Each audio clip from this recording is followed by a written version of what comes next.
Connaissez-vous la série Sliders ? Le pitch, c'est 4 héros qui voyagent d'un univers parallèle à l'autre sans pouvoir contrôler ni savoir où ils vont. C'est l'occasion de découvrir ce que pourrait devenir notre bonne vieille planète si on devait changer quelques éléments sociétaux ou environnementaux. Je regardais cette série quand j'étais jeune, sans vraiment la comprendre. Mais ça m'importait peu, et j'étais devant parce que j'étais amoureux de l'actrice Sabrina Lloyd. Je m'étais relancé dans cette série pendant mes longues soirées en Chine. Et honnêtement, les 2 premières saisons sont vraiment cool. Le scénario a réussi à me convaincre, à me faire voyager et à me faire réfléchir. Et ça, c'est toujours bon à prendre.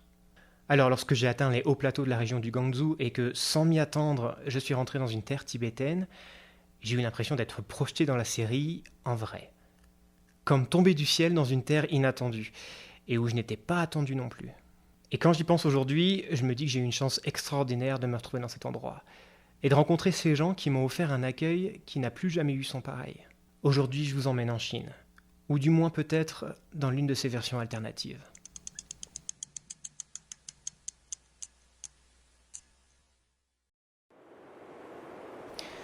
Nous sommes à quasiment 4000 mètres d'altitude. Il fait 2 degrés et ce sera la température maximale qu'on atteindra aujourd'hui. Le vent ne s'arrête pas, et d'ailleurs je pense que le vent ne s'arrête jamais ici. Je suis arrivé hier, ou plutôt j'ai été téléporté. Ça faisait 3 jours que je montais les routes en zigzag au nord de la ville de Chengdu. Et après avoir passé un col à 3500 mètres et au détour d'une montagne, les maisons ont disparu. Les rivières, les arbres et les voitures aussi d'ailleurs, pour laisser place à un plateau désert, glacial et pelé. J'ai été accueilli par le vent et le blizzard. Ces 2 gardiens se sont dressés pour me dire que je n'étais pas le bienvenu. Déboussolé et projeté au milieu du néant, j'ai cru que je ne passerais pas la nuit. À croire que les éléments se sont mis au diapason avec la police locale. Mais j'accepte la violence des éléments bien plus facilement que celle des hommes. Car le vent et la neige n'ont pas la volonté de nuire. Ils ne sont pas là pour montrer qu'ils sont les plus forts, car ils sont les plus forts. Un point c'est tout. Si vous voulez en savoir plus sur cette nuit-là, je vous renvoie vers l'épisode précédent, le lien en description. Et par la même occasion, n'hésitez pas à vous abonner. Ça fait 7 ans que je fais le tour du monde à vélo, et des histoires comme celle d'aujourd'hui, j'en ai encore des dizaines à vous raconter. Au matin, la météo est plus clémente. Enfin, selon les standards du coin. La température passe timidement de la tête au-dessus de zéro, la neige a disparu et le vent se contente uniquement de brûler la peau qui a été laissée exposée à l'air libre. Le plateau n'offre rien d'autre qu'une infinie étendue d'herbe. Quelques yaks qui broutent et une lointaine toile de fond de montagnes enneigées. Au bout d'un moment, je vois une yourte. Première présence humaine ici haut. La cheminée rejette une légère fumée grise. À l'intérieur, il y a un restaurant. Je pose mon vélo sur la béquille, je retire mes gants et mon attention est détournée par 2 cavaliers qui s'approchent. Ils n'arrivent pas par la route, mais par les prairies, celles venant du fin fond des terres. Ils se déplacent si vite et si facilement. Vêtus de couleurs vives, leurs visages et leurs cheveux sont protégés par un foulard. Je n'y connais rien, mais à ce moment-là, c'est tout mon imaginaire qui s'enflamme. Comme un rêve de gamin. Je me retrouve en vrai face à des cavaliers des grands espaces des terres mongoles. Je vois les yourtes, les chevaux, les steppes infinies. Je ne sais pas combien de temps je passe à les regarder. Je suis comme sonné par ce que je vois. Une femme sort de la yourte.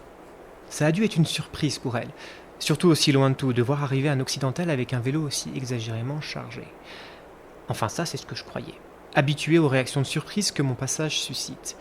Mais dans son regard, je ne note aucune modification de ton. Elle ouvre la porte en poussant le feutre de la yourte, et j'ai l'impression qu'elle me dit « Toi aussi t'as l'air perdu, entre donc au chaud ». Il y a une dizaine de personnes assis en cercle autour du feu. Et ce qui est chouette, c'est que personne n'a l'air surpris de me voir. Entrent alors les 2 cavaliers. C'est pas vraiment une surprise qu'on se retrouve ici. Cette yourte est le seul point blanc qui dépasse à perte de vue. Je suis fasciné par ces 2 voyageurs qui viennent de rentrer. J'ai envie de leur poser des dizaines de questions pour en apprendre plus sur leur vie. Et ce qui m'étonne, c'est que eux aussi ont l'air d'être intrigués par moi. Mais ils le font avec cette pudeur très tibétaine. Même si j'ai du mal à comprendre comment un occidental frigorifié, portant un manteau jaune fluo et trop grand pour lui, peut avoir l'air intéressant. Mais au final, personne n'aura le courage d'entamer la conversation. À la fin du repas, nos chemins se séparent. Je reprends la route et eux, ils repartent dans les prairies où personne ne semble pouvoir les suivre. En fin de journée, j'arrive dans un village. Non pas un village de yourtes, mais un village en dur cette fois-ci. Il y a un temple à l'entrée et même une petite épicerie. C'est un village tibétain. Et j'en suis sûr car leur système d'écriture est totalement différent. Mais il n'y a personne dans les rues. Le climat est trop hostile. Je trouve un vieux bâtiment, genre très vieux. Il a plus de fenêtres, plus d'escaliers et à peine la moitié de ses murs. Mais ça va m'offrir une bonne protection pour la nuit. Comme toujours, le vent est là.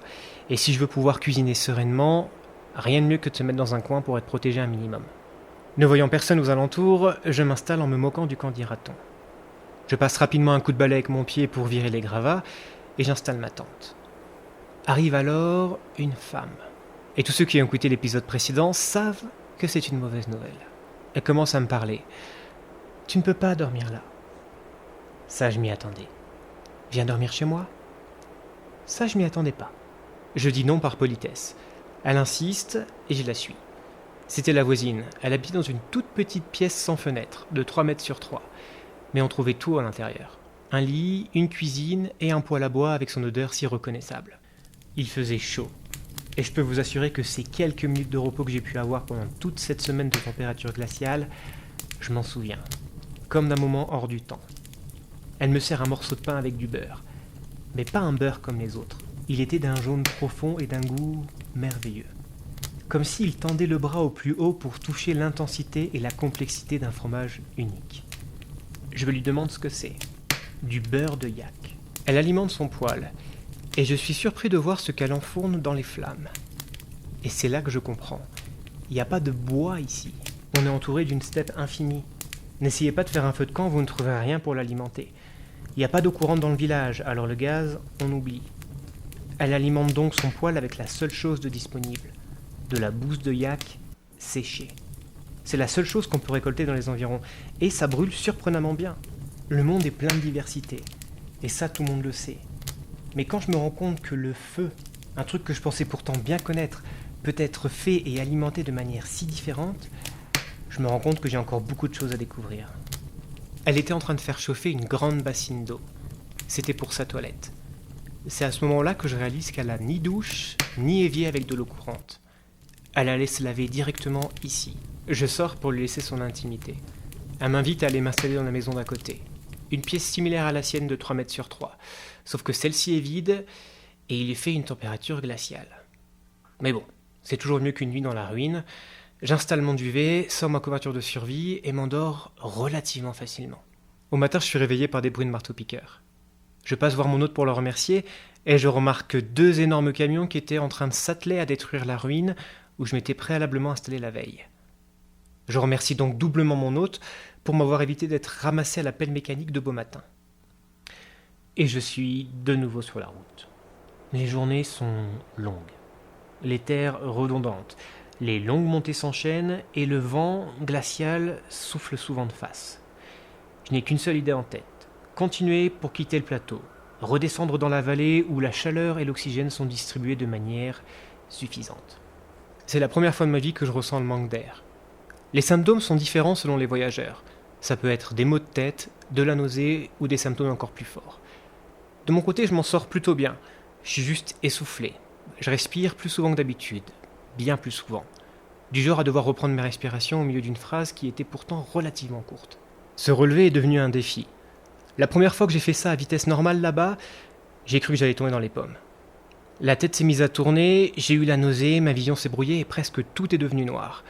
Je me suis senti mal si rapidement que je me suis laissé retomber sur le sol pour pouvoir reprendre ma respiration tranquillement. Il a fallu que je développe une technique pour éviter de réitérer l'expérience. Déjà, prendre son temps. Préalablement se mettre accroupi. Redresser les jambes tout en gardant la tête en bas. Une fois les jambes droites, dérouler le dos, prendre une respiration et relever tranquillement la tête.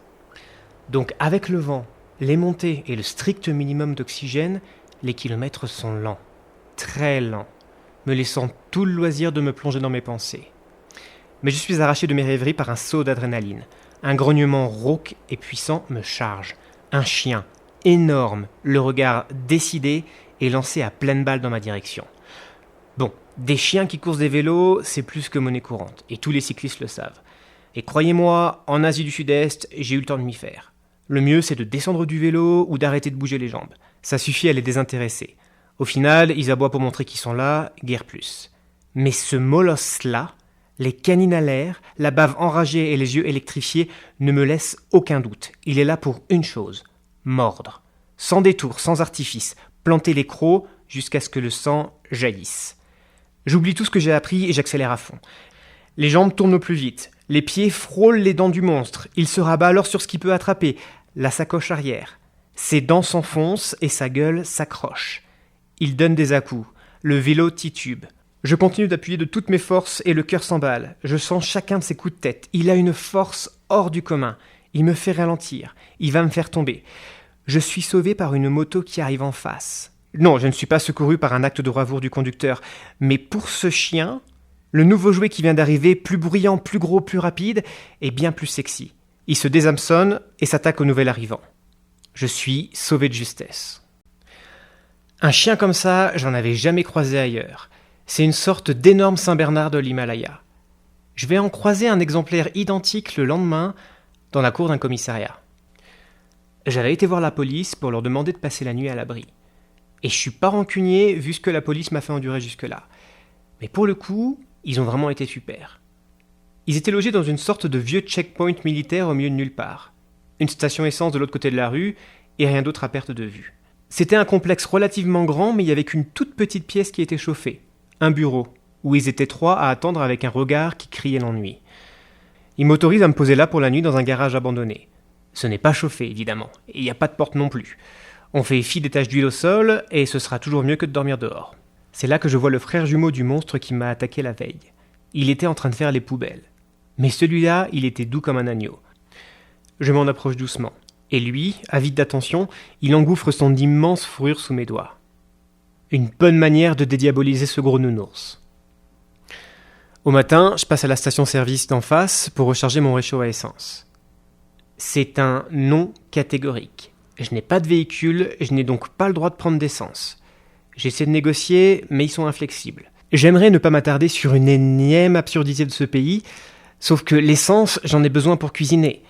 D'ailleurs, j'en parlais avec quelqu'un pour lui expliquer à quel point c'était difficile d'avoir de l'essence. Il me rétorque alors que pour survivre, on a juste besoin de boire, pas de manger. Mais sur le moment, je me dis que je vais me faire copain-copain avec des flics. Ils vont sans doute pouvoir m'aider. Quand je leur présente le problème, ils se contentent de sourire. Ils déconnectent un tuyau de leur moto et font couler le précieux liquide puant dans le réchaud. J'en profite pour une question. Il fait toujours aussi froid ici ? Bah oui.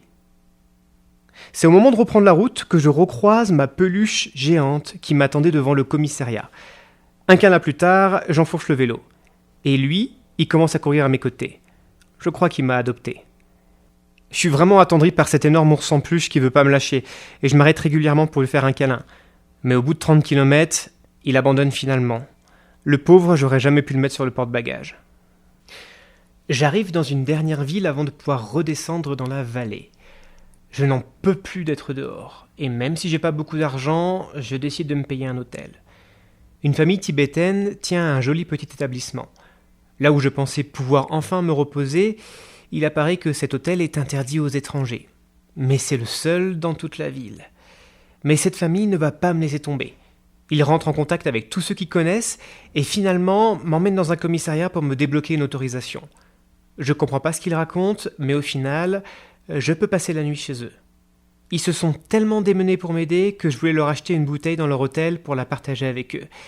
Mais ils ne boivent pas d'alcool. Je n'ai pas entendu ça depuis des mois, et ça fait du bien. Ça dénote avec la table de touristes chinois qui s'étaient mis à chanter juste derrière nous après leur deuxième bouteille. Il y a quelques trucs à savoir si vous passez dans le coin. Il ne croule pas sous l'énergie. Donc, dans tout le bâtiment, il n'y a qu'un seul poêle, posé au milieu de la salle commune. Et je ne m'en suis pas éloigné d'un iota. Je rêve surtout d'une douche, mais il va falloir faire preuve de patience. Il n'y a de l'eau chaude qu'une seule heure par jour, le matin de 8h à 9h. Quand je me déshabille, j'ai une appréhension. Je n'ai pas quitté mes vêtements depuis une semaine. J'ai dormi avec, pédalé avec, etc. Je n'ose même pas imaginer dans quel état je suis. Et finalement, c'est presque immaculé. C'est intéressant de savoir que la peau n'a pas besoin d'être lavée tous les jours. En réalité, il est suffisant de laver les parties du corps où les bactéries se développent. Et c'est assez facile à reconnaître, c'est là où ça pue. Genre les pieds, les sous-de-bras, la bouche et... enfin bref. Je pars visiter la ville et il y a plein de trucs à voir. Un temple, une sculpture en haut d'une colline, c'est beau, mais il n'y a personne dans les rues. Là encore, ça s'explique par le temps glacial. Ça donne l'impression d'être dans une ville fantôme avec plein de drapeaux de couleurs vives. Au final, je vais rester 2 nuits dans l'hôtel. Et au moment où j'écris ces lignes, j'arrive pas à trouver les mots pour expliquer la gentillesse de cette famille. Ils étaient discrets, mais toujours doux et attentionnés. Sans artifice, sans emphase, je me sentais juste bien avec eux. Donc avant de redescendre dans la vallée, je voulais prendre une photo. Mais les photos, c'est pas dans leur culture. Finalement, j'ai réussi à convaincre que la moitié des membres de la famille de poser avec moi. Ça fait un chouette souvenir. Et malgré sa simplicité, cette photo est aujourd'hui celle qui me donne le plus le sourire. C'est le moment de reprendre la route. Je vous remercie beaucoup pour votre écoute et moi je vous dis à dans 2 semaines. Ciao.